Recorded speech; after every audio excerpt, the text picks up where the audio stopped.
Você nota medo do policial quando vai fazer uma abordagem, até de usar da própria força física ali em se defender? O policial, por ele ser tão discriminado, principalmente, você falou da política, né? Hoje o policial, quando vai fazer uma ação, ele tem...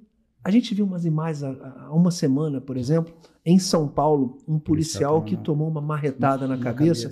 Ele parece que está com medo ali de reagir. Isso põe a vida do policial em risco, né? Ele está sempre respondendo por um ato que ele possa vir a cometer ou que ele cometeu até em legítima defesa, né? Sim. O que acontece, Luiz? Muitos anos, você sabe, você acompanha isso, você estuda isso, é um cara inteligentíssimo, e há muitos anos a esquerda ficou no poder. Isso vem enfraquecendo cada vez mais as polícias, né? E até por isso a questão da evolução. Hoje, o policial, quando ele atua, né, até mesmo em legítima defesa de terceiros, ele acaba sofrendo uma sanção. Então, ele começa a temer, né, a questão de reagir a um assalto, de reagir, não um assalto em cima dele, assalto de uma outra pessoa, que ele tem o dever de agir. Ele começa a ter medo, porque se acontecer qualquer coisa, hoje tem câmeras em todos os lugares, e assim, se ele der um tiro mal dado, né, tentando defender a sociedade, e ele acaba sendo penalizado, e automaticamente a família dele é penalizada. Então ele fica com mais medo, né, de deixar a família em vulnerabilidade, né, financeira, e tudo mais, porque se ele ficar preso, né, perdeu a farda, acaba deixando a própria família vulnerável e acaba deixando de agir, né, e na dúvida ele não vai, e acaba também ficando frágil, ficando, como se diz, vulnerável, né? E o vagabundo, quando ele vem agir, ele vem de uma vez só e não tem jeito. Ele viu que você está armado, ele te mata, ele tira a sua vida. Eu, particularmente, eu costumo dizer que eu prefiro ser julgado por 1 do que carregado por 7. Com certeza. Então, a minha visão é, se eu ver o meu carro, graças a Deus, meu carro é blindado, tenho condição de ter um carro blindado, eu passo por cima e taco bala neles mesmo.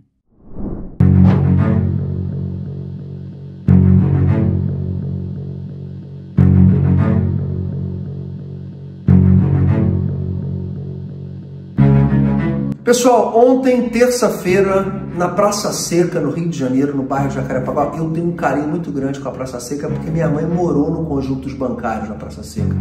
Essas cenas aqui que a gente está vendo é do Caveirão, é de um carro blindado da Polícia Militar sendo destruído pelo tráfico de drogas no Rio de Janeiro, que cresce sem parar. Então, se você votou no PT, se você está em Brasília, e essas imagens não te causam indignação, você está com algum problema de valor, de moral, algum problema psicológico.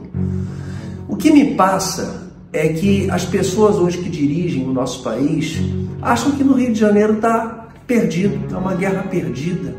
Isso é terrorismo. Velhinha na rua, em frente a quartel-general, velhinha, isso não é terrorismo. Pessoas desarmadas, querendo o bem do nosso país, não é terrorismo. Isso aqui é terrorismo. Isso aqui é um estado de guerra. Isso aqui é guerra civil no Rio de Janeiro. Eu estou aqui com o Ítalo, que foi da tropa de choque da Polícia Militar. Ítalo, você dirigiu o Caveirão já, né? Dirigi já.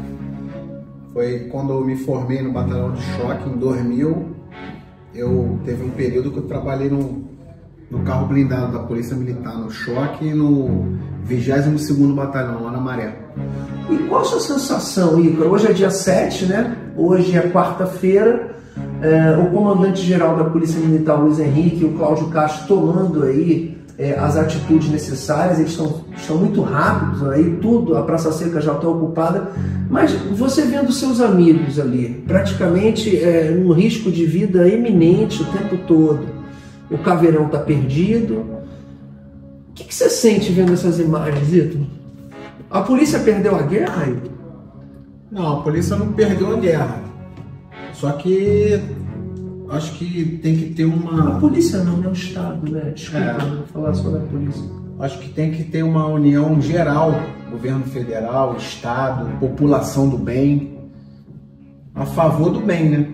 Desde o momento que a pessoa faz a prova para a polícia, ela está sujeita a isso aqui no Rio de Janeiro. Ou vencer ou morrer, faz parte do currículo do policial. E todos eles, todo mundo tem isso em mente. A sensação que a gente tem é que o Estado está perdendo a guerra. E tá aí, o Rio de Janeiro está nesse estado. Enquanto a gente está debatendo lá CPMI do dia 8 de janeiro, é muito importante a gente saber o que aconteceu, mas terrorismo é aqui no Rio de Janeiro. Um forte abraço, fique com Deus.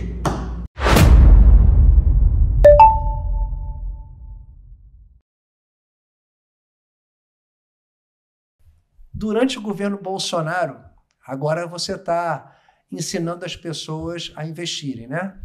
Na poupança, no CDB, e você dispõe o seu tempo com essas pessoas. Você precisava dispor esse tempo com o presidente Bolsonaro para você tomar as decisões na Caixa, ou absolutamente ele entregou para você a Caixa Econômica numa carta branca, acreditando no seu... Ou em algum momento você sofreu uma pressão política para fazer isso, aquilo, para patrocinar alguém, ou para facilitar a linha de crédito de uma determinada categoria? Como é que você se sentia sendo presidente da Caixa durante o governo Bolsonaro? Total liberdade, tanto do presidente Bolsonaro quanto do ministro Paulo Guedes. Conversas com o ministro Paulo Guedes, várias conversas. Então, por exemplo, a venda de ativos, que foi fundamental para a Caixa Econômica Federal. Luiz, quando a gente entrou, a ação do Banco Pan, que é aquele banco que, quando a Caixa entrou lá atrás, 6 meses depois quebrou. Olha só, eles botaram dinheiro num banco que meses depois ficou insolvente. Quer dizer, excelente investimento, para não dizer o contrário. Este banco, quando nós assumimos, a ação dele estava R$1 e pouco. O que nós fizemos? Montamos uma estratégia para vender esse banco. E vendemos até a mais de R$11. Hoje a ação desse banco deve estar R$5. Imagina se nós não tivéssemos vendido este banco e vários outros ativos da Caixa, que não eram essenciais. Isso foi muito importante para poder fazer o quê? O crédito imobiliário, o crédito agrícola. Então, essas discussões estratégicas eram sempre discutidas do ponto de vista dos executivos da Caixa.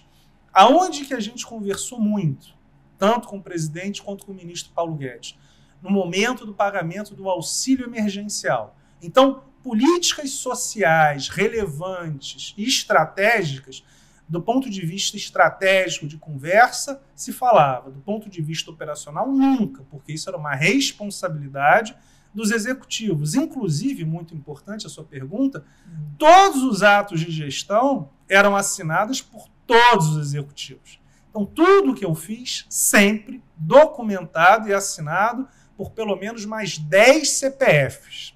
E nenhuma dessas ações foram questionadas, e se forem, ótimo, porque tudo decidido matematicamente, a Caixa nunca lucrou tanto. Eu saí, ela tinha um nível de liquidez e de capitalização muito menor do que quando eu saí. A posição do banco muito mais sólida. Na parte do agro, a gente era totalmente irrelevante. Quando eu saí, era o segundo banco no agronegócio. Quando eu entrei, era muito mais forte nesse crédito para grandes empresas. Quando eu saí, ainda bem, era muito menor. Porque eu não vejo sentido, repito, de um banco estatal focado na população carente em prestar para grandes empresas. Isso, na minha opinião, é um erro. Foi um erro no passado e, na minha opinião, a Caixa não deve utilizar o funding, né, o depósito dos clientes, para emprestar para quem não precisa. Tanto. Né? Quem que precisa mais? É aquela pessoa no interior do Norte e do Nordeste que, se não tiver o financiamento do governo via Caixa Econômica para a sua habitação popular, não consegue moradia. Então, esse, para mim, é o grande papel do banco. Pessoal, a gente não pode viver só de mais notícias. Agora há pouco, a Justiça Federal do Distrito Federal afastou João Luiz Fukunaga, o presidente da Previ, um sindicalista, professor de História, nada contra os professores de História, sem formação em Economia, uma indicação política. No dia 10 de março, enviei requerimento de informação ao Ministério da Fazenda, 200 mil funcionários do Banco do Brasil indignados, a vida toda contribuindo, e esse senhor administrando 250 bilhões de reais. O PT pintou e bordou com os fundos de pensões. Foi assim com o FUNCEF, da Caixa, com Postales, do Correios.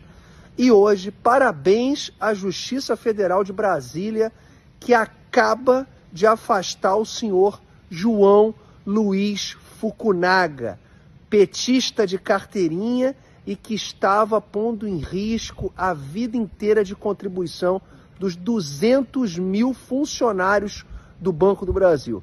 Um forte abraço, orgulho de ter sido o primeiro deputado a ter entrado com esse requerimento de informação, vocês vão ver aí no dia 10 de março. Mas os escândalos do PT não param por aí não. Eu entrei com requerimento de informação junto ao Ministério da Fazenda, pedindo explicação em relação à nomeação do novo presidente da Previ, o maior fundo de pensão do Brasil com 250 bilhões de reais. O escândalo está novamente à tona. O que aconteceu na Petros, na Postales, que até hoje os carteiros pagam. Só que no Banco do Brasil, se tiver um rombo, metade o Banco do Brasil vai ter que assumir, ou seja, todos nós, e a outra metade, os funcionários. João Luiz Fukunaga, um historiador, nada contra o historiador, um escriturário com 10 anos de cargo no Banco do Brasil, só que em sindicato. Denúncia do Lauro Jardim, indicado por João Vacari Neto, ex-tesoureiro do PT, ex-presidente do Bancop, preso na Lava Jato. Que Deus proteja os 200 mil funcionários e beneficiários do Banco do Brasil, porque um novo escândalo está por vir. E esse recurso, eu peço somente 30 segundos, deputado Pompeu, para encerrar. Fatalmente, deputado Pompeu, presidente Pompeu, esse Previ, o fundo de previdência dos funcionários do Banco do Brasil, será usado para cobrir rombos do atual governo. E também o meu pronunciamento na tribuna. Forte abraço, valeu.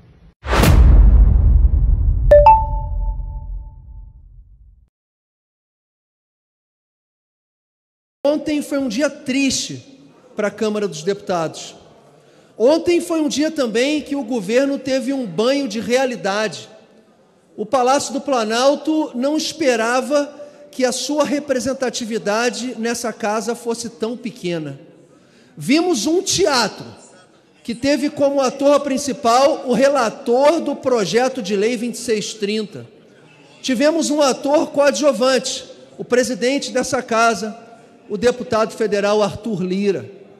Tivemos uma votação suspensa, na qual o requerimento de urgência foi votado na semana passada.